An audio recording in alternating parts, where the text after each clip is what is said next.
Hello అండి, నేనైతే ఈరోజు రొయ్యలతో పలావ్ చేస్తున్నానండి. Welcome to our channel Pracha talks. చాలా రోజులైందండి చేసుకుని, అందుకని ఇవాళ చేస్తున్నాను. చాలా సింపుల్గా తక్కువ ప్రాసెస్తో చాలా టేస్టీగా చేసుకోవచ్చు. రండి చూద్దాం ఎలా చేయాలో. ముందుగా రొయ్యల్ని ఒలుచుకుని క్లీన్ చేసుకుని వాటర్తో శుభ్రంగా కడిగి తీసుకున్నాను. తర్వాత ఉల్లిపాయలు, పచ్చిమిరపకాయలు, టమాటాలు, కొత్తిమీర, కరివేపాకు, పుదీనా, అల్లం వెల్లుల్లి పేస్టు, పలావ్ సరుకులు అన్నీ రెడీ చేసి పెట్టుకున్నానండి.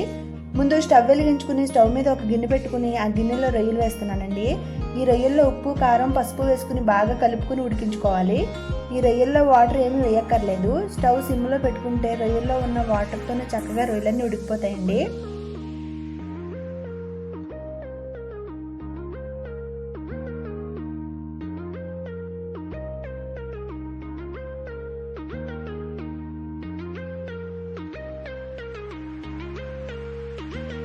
ఇదిగోండి, ఈ మాత్రం ఉడికితే సరిపోతుంది. ఈ రొయ్యల్ని తీసుకుని పక్కన పెట్టుకుందాం అండి.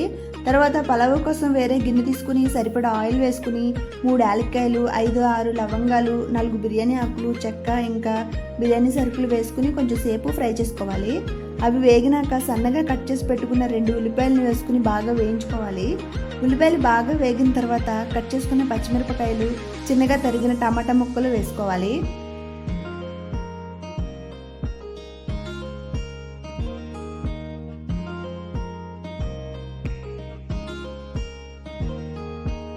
కొద్దిగా పుదీనా, కొత్తిమీర, 2 కరివేపాకు రెమ్మలు వేసుకుని బాగా వేయించుకోవాలి.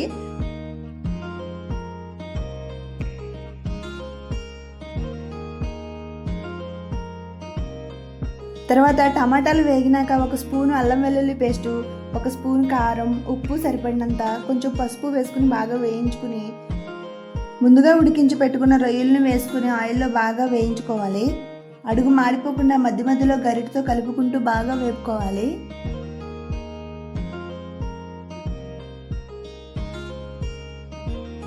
ఉప్పు, కారం, మసాలాలు రొయ్యలకి బాగా పట్టేలాగా బాగా ఫ్రై చేసుకోవాలండి.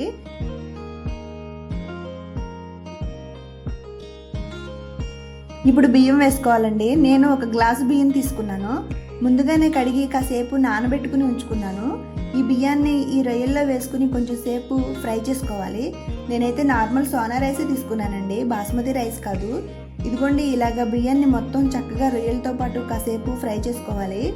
ఇంకా 1 గ్లాసు బియ్యానికి 2 గ్లాసుల వాటర్ని నేను పక్కన స్టవ్ మీద పెట్టుకుని మరిగించాను. ఇంకా ఈ వేడివేడి నీళ్లను వేస్తున్నాను. చన్నీళ్ళు వేయకూడదండి, వేడివేడి నీళ్ళు మాత్రమే వేసుకోవాలండి. అప్పుడే రైస్ ముద్దలా కాకుండా తొందరగా ఉడుకుతుంది. వాటర్ని రైస్ అంతా వేసుకుని సమానంగా సర్దుకుని మూత పెట్టుకుని కుక్ చేసుకోవాలి.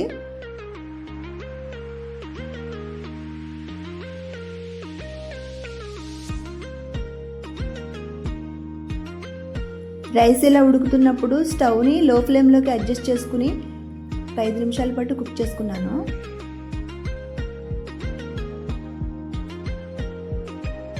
ఇంకా ఇందులోనే కొద్దిగా కొత్తిమీరను చల్లుకుని లో ఫ్లేమ్లోనే వాటర్ అంతా ఎగిరిపోయే వరకు కుక్ చేసుకుంటే రొయ్యల పలావ్ అయితే రెడీ అయిపోతుందండి.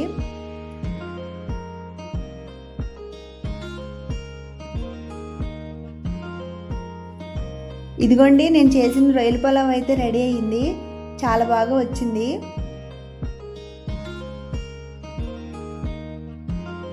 అంతేనండి, నేనైతే ఇలాగే చేస్తానండి రొయ్యల పలావ్. నా వీడియో నచ్చిందని అనుకుంటున్నానండి. నా వీడియోని లైక్ చేయండి, కామెంట్ చేయండి, నా ఛానల్ని సబ్స్క్రైబ్ చేసుకోండి. ఓకే అండి, బాయ్ బాయ్.